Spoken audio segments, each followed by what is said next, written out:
Vamos começar a terceira etapa do nosso curso de Micologia Médica Básica, aplicado à dermatologia. Então agora vamos falar das micoses profundas. Essas micoses não são muito comuns aqui no Nordeste, exceto a esporotricose e cromomicose, mas as outras são bem mais frequentes na região amazônica e no sul-sudeste do Brasil. Mas vamos falar de cada uma delas. Então vamos começar dizendo que os fungos estão aí na natureza, né? Eles são fungos saprófitas, muitas vezes, ocupando espaço no solo, na decomposição de vegetais.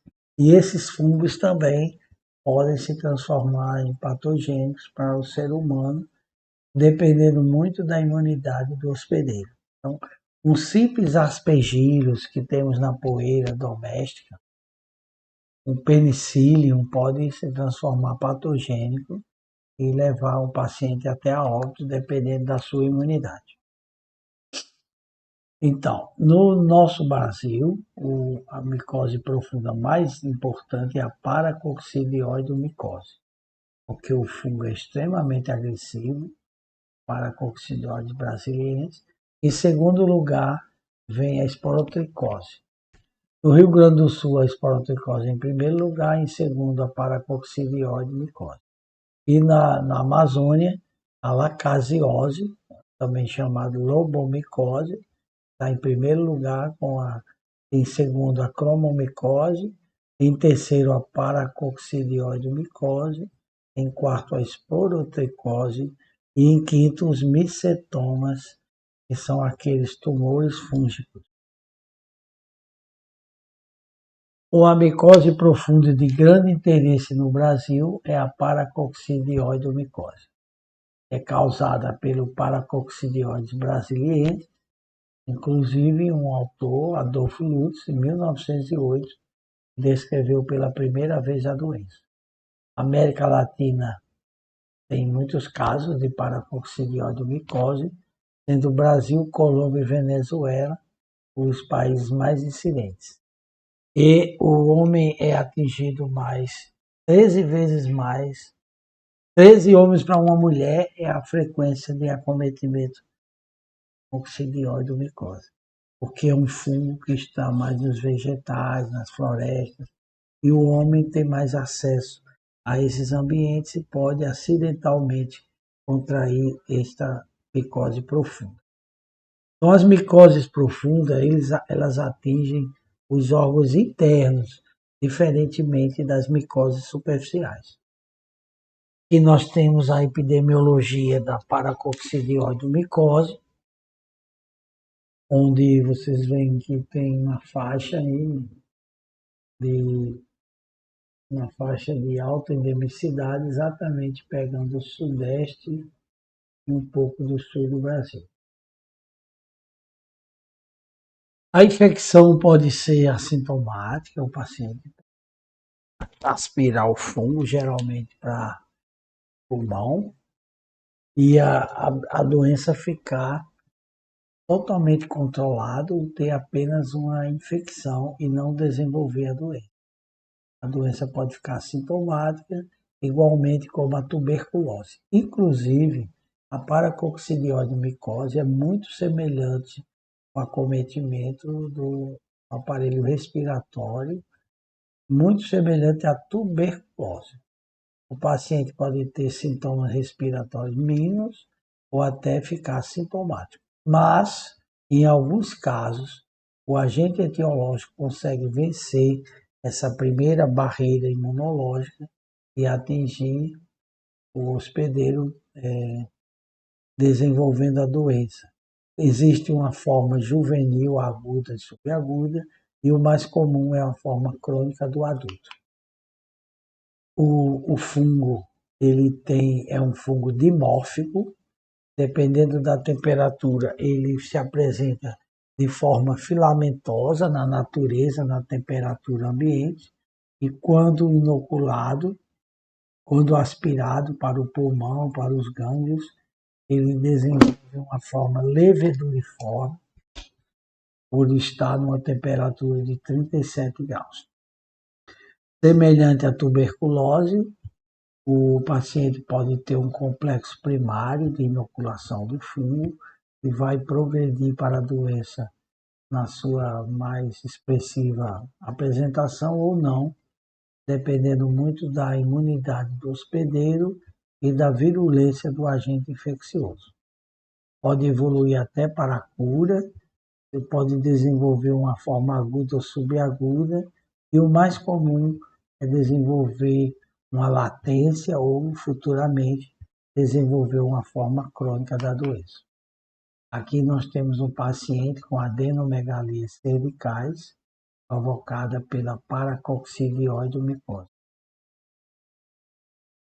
Uma vez instalada no pulmão, a doença pode, por contiguidade, chegar à cavidade oral, à orofaringe, à laringe, desenvolver infiltrações, ulcerações e aquela estomatite moriforme e aguiar pulpo.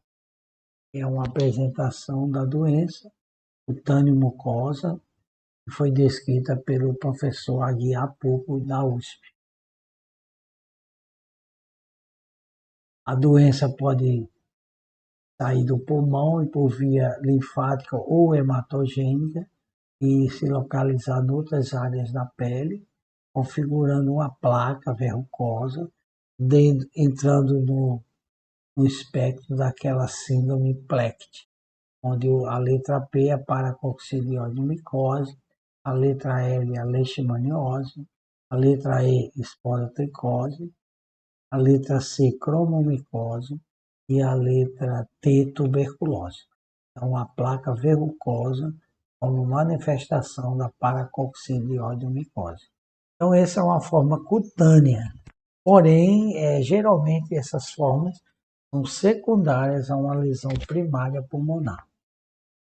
Aqui, novamente, o slide da estomatite moriforme de Aguiar Pulpo, onde você consegue, fazendo um esfregaço dessa lesão ulcerada, pode-se conseguir visualizar o fungo Paracoccidioides brasiliensis.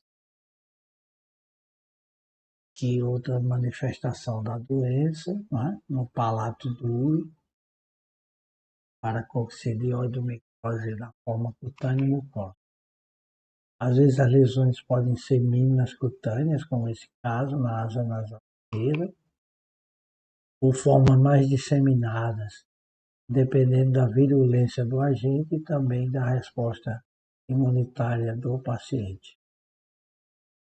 As pessoas que ainda têm hábito de palitar os dentes, né, com gravetos na floresta, podem inocular o fungo dos vegetais para o ser humano. Então, um hábito extremamente errôneo, pessoa palitar os dentes com gravetos. Como também higiene anal após evacuação. Então, pode fazer uma higiene, e usando uma higiene com folhas da floresta, pode-se contaminar a região anal com Paracoccidioides brasiliensis. As lesões, a doença atinge os pulmões, começando com um complexo pequeno, primário, depois evoluindo para uma verdadeira pneumonia por paracoccidioidomicose, ou uma infiltração pulmonar bilateral, dando até um aspecto em asa de borboleta na radiografia do tórax. Essas micoses profundas devem ser diagnosticadas também pelo dermatologista, embora depois nós precisamos encaminhar esse paciente para o colega infectologista ou mesmo para o pneumologista. E a micose é considerada sistêmica, então sai um pouco da área do dermatologista. Geralmente esses casos são acompanhados ou por infectologista ou pelo pneumologista. e outro aspecto radiológico da paracoccidiose micose. Pode o paciente desenvolver hemoptise, tosse, febre, adenomegalias e esse infiltrado pulmonar evidenciado na radiografia do tórax. Então, é uma doença mais da clínica médica, da infectologia e da pneumologia. O diagnóstico pode ser feito com um aspecto clínico, com um aspecto do micológico direto e o histopatológico, que é o padrão ouro de diagnóstico, porque a cultura não é muito fácil de crescer o paracoccidiose brasileira e o exame direto também pode não estar presente o fungo, então sobra o exame histopatológico. Como eu falei na primeira etapa do curso, é imprescindível que se tenha um exame histopatológico nas micoses profundas. Existem testes sorológicos com ELISA, com PCR, que aumentam a especificidade do método, mas são exames mais caros e também usados muito nas pesquisas e também para controle de tratamento. No histopatológico, nós observamos uma doença granulomatosa, com células epitelióides, com macrófagos, que se reúnem em células gigantes, e no interior dessa célula gigante, aí no centro, observa-se várias estruturas fúngicas com brotamentos múltiplos e uma membrana celular birefringente, ou seja, dupla, uma membrana bastante espessa e dupla, que caracteriza muito bem o paracoccidiose brasiliensis. Quando não é facilmente visto pela coloração tradicional de hematoxilina e eosina, pode-se usar uma coloração específica para fungos, que é o GROCOT ou PAS. E o aspecto da cultura, quando está numa temperatura ambiente, ele se apresenta de forma leveduriforme, aliás, filamentosa, e quando na temperatura do nosso corpo, a 37 graus, uma forma leveduriforme. Então, aqui nós temos o lado esquerdo, a temperatura de 25 graus, leveduriforme, aliás, e filamentoso, forma filamentosa, e quando a 37 graus incubado no tubo, ele desenvolve a forma leveduriforme. Então, é um fungo dimórfico e apresenta-se de duas maneiras, com morfologia, na dependência da temperatura. Uma vez retirada da cultura, nós vemos hifas septadas com clamidosporos. Não tem grande interesse a morfologia do Paracoccidose brasiliensis na temperatura ambiente, porque é melhor para estudos comparativos colher o material da cultura a 37 graus, é idêntico ao que ocorre no organismo vivo, o que se encontra no histopatológico. E é esse aspecto de gemulação múltipla, com brotamentos múltiplos, uma célula-mãe em outras células filhas, dando aquele aspecto em roda de Leme, ou em Mickey Mouse, indicando os brotamentos múltiplos. A doença, antigamente, tinha uma mortalidade muito alta, pelo grande envolvimento pulmonar, e atualmente caiu bastante a mortalidade pela introdução do itraconazol, que é um medicamento bastante eficaz no tratamento da paracoccidiose micose. Existem vários esquemas de tratamento, mas o mais usado é esse, 400 miligramas por dia, por 2 meses, e 200 miligramas até a cura sorológica. Pode-se usar também 200 miligramas por 6 a 9 meses, de forma mais leves, e 200 miligramas por dia por 12 a 18 meses, nas formas. Outro agente terapêutico que funciona são as sulfas, sulfametoxazol com pimetoprim, 1.200 miligramas por dia por 12 meses nas formas leves e 18 a 24 meses nas formas graves, inclusive casos associados à infecção pelo HIV e tuberculose pulmonar. O cetoconazol 200 miligramas por dia pode ser usado durante 12 a 24 meses. E a anfotericina B, junto com a 5-fluoxetosina, talvez a medicação mais utilizada pela brevidade do tratamento e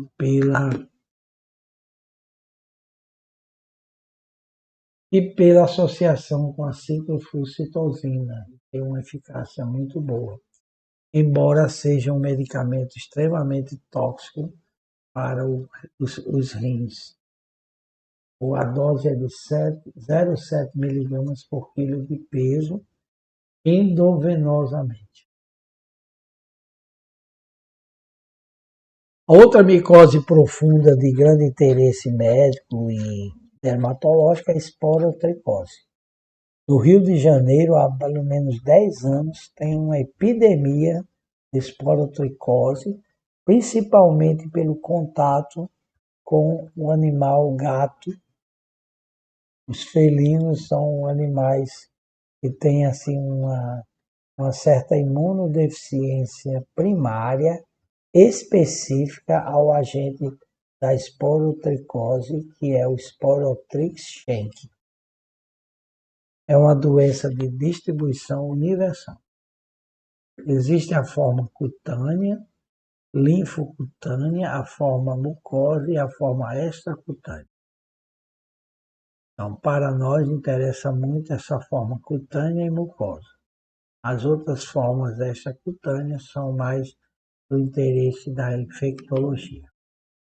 O diagnóstico é feito com aspecto clínico, embora que não seja específico, conforme eu já falei, a esporotricose faz parte daquela síndrome PLECT, mas pode-se usar o exame micológico direto, procurando os esporos, o histopatológico é o mais utilizado, e a cultura é considerada também um padrão ouro de diagnóstico, porque o Sporotrix schenck ele cresce, de certa forma, facilmente no tubo de cultura. Existe um teste intradérmico com esporotriquina, porém não é muito utilizado. Igualmente existe a tricofitina e a candidina. As lesões começam com pápulas e evoluem para placas infiltradas com bordas elevadas e ulceradas, e muitas vezes vai havendo uma disseminação linfática, dando esse aspecto de nódulos no trajeto linfático, configurando a forma de esporotricose, forma linfática, linfocitoide ou linfática ascendente, nodular ascendente. Então vai acompanhando uma cadeia ganglionar.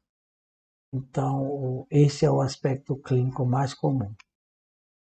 Às vezes a placa se torna verrucosa e ulcerada, idêntica à paracoccidioide, a leishmaniose, a cromomicose e a tuberculose.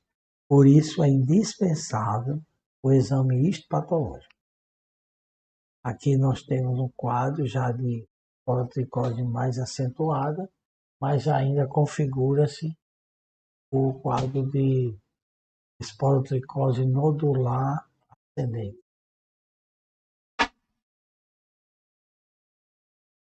Muito semelhante a outras micoses profundas, como a paracoccidioide micose, a leishmaniose, a cromomicose e a tuberculose cutânea.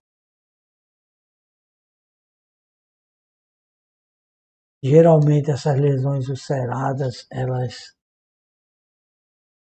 desenvolvem uma secreção mucopurulenta abundante e essa secreção purulenta serve muito para fazer o cultivo do fungo. Aqui vemos outro caso de lesões ulceradas com bastante secreção purulenta. Essa secreção purulenta é ideal para fazer a cultura para fungos. Geralmente o Sporotrix cresce com uma relativa facilidade no tubo de cultura com Agar saburo. Na cultura,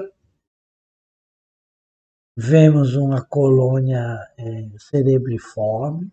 Inicialmente ela é branca e vai ficando escurecida e com essa borda ainda esbranquiçada. E na micromorfologia nós vemos hifas e com a presença de esporos, como se fosse microconídeos. E muitas vezes dando esse aspecto aglomerado de esporo, dando um aspecto de uma rosa margarida. Também é muito característica esse aspecto morfológico retirado da cultura do fungo. O Sporotrix schenck tem essa característica desses esporos formarem um aspecto de margarida. Então, esse é um aspecto típico da esporotricose. Mais uma vez mostrando cultura e o exame retirado da cultura, com os esporos com apresentação tipo margarida. No histopatológico é uma doença granulomatosa com alguns focos de agudização de infiltrado de neutrófilos. Porém, o que chama a atenção na histopatologia esporotricose é nós encontrarmos esse fenômeno de Splendore, ou também chamado corpo asteroide, uma estrutura lógica dentro de um processo granulomatoso. Vejam que é um granuloma, vamos dizer, misto, porque nós temos a presença de macrófagos, plasmócitos, neutrófilos, linfócitos. Então, é uma estrutura granulomatosa mista, com linfócitos, macrófagos, plasmócitos e neutrófilos. O tratamento da esporotricose pode ser feito com iodeto de potássio, uma solução saturada, onde o paciente toma 3 a 4 gramas ao dia, podendo ser colocado no leite, no suco, na água. Deixa um gosto metálico na boca, mas você pode usar esses artifícios para fazer o tratamento. O iodeto de potássio, solução saturada, é um bom agente terapêutico e de baixo custo.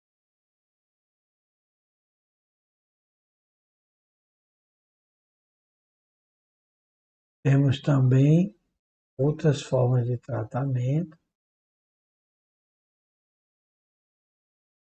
como itraconazol, 200 mg ao dia até a cura clínica. E em casos mais disseminados, a anfotericina B e o cetoconazol podem fazer parte do tratamento.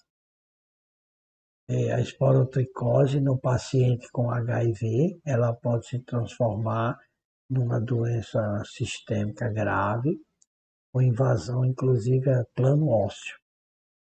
Então, nesses casos, há de se fazer uma internação do paciente e se submeter ao tratamento com anfotericina B venosa. Existe também o outro antifúngico, voriconazol, remédio de altíssimo custo nos pacientes UTI e também pode se beneficiar com tratamento para esporotricose. A rinoesporidiose é outra doença que afeta muito a cavidade nasal. No nosso país é mais comum no estado do Maranhão. E dificilmente é visto pelo dermatologista. A rinoesporidiose é mais doença da otorrinolaringologia. A cromomicose foi relatado por Max Rudolph em 1914 aqui no Brasil. Numerosos agentes antifúngicos são capazes de produzir a cromomicose, porém no nosso meio mais comum, os dois agentes mais comuns são o Forcequer pedrozói e a Fialófora verrucosa. Outros agentes também podem desenvolver esta micose profunda. Atinge mais os homens de 20 a 50 anos, na fase mais ativa, porque o sexo masculino muitas vezes se expõe mais do que as mulheres no ambiente de floresta, de maior possibilidade de um acidente com vegetais, principalmente na zona rural, já que esses fungos habitam o solo. Então, aqui nós vemos placas verrucosas, eritematosas, com pontos enegrecidos. Como eu já mostrei na outra aula, nós vemos aqui esses pontos enegrecidos, que de uma certa facilidade se encontra, com uma certa facilidade se encontra as colônias do fungo, configurando os chamados corpos fumagoides da cromomicose. Mas mesmo você encontrando os corpos fumagoides, é muito importante fazer o exame histopatológico para reconfirmar o diagnóstico. Mais uma vez, eu vou dizer, toda micose profunda deverá ter um exame histopatológico. Aqui uma placa verrucosa da cromomicose, com os pontos tecidos. Outros casos na região plantar. E o diagnóstico é feito com exame micológico direto, pela presença dos fungos demáceos pigmento, né? E o histopatológico, que é o método mais utilizado. A cultura também pode ser feita quando a micose profunda. O ideal é você encontrar o agente etiológico, com certeza. Mas o histopatológico muitas vezes já dá assim, um sinal da presença do fungo.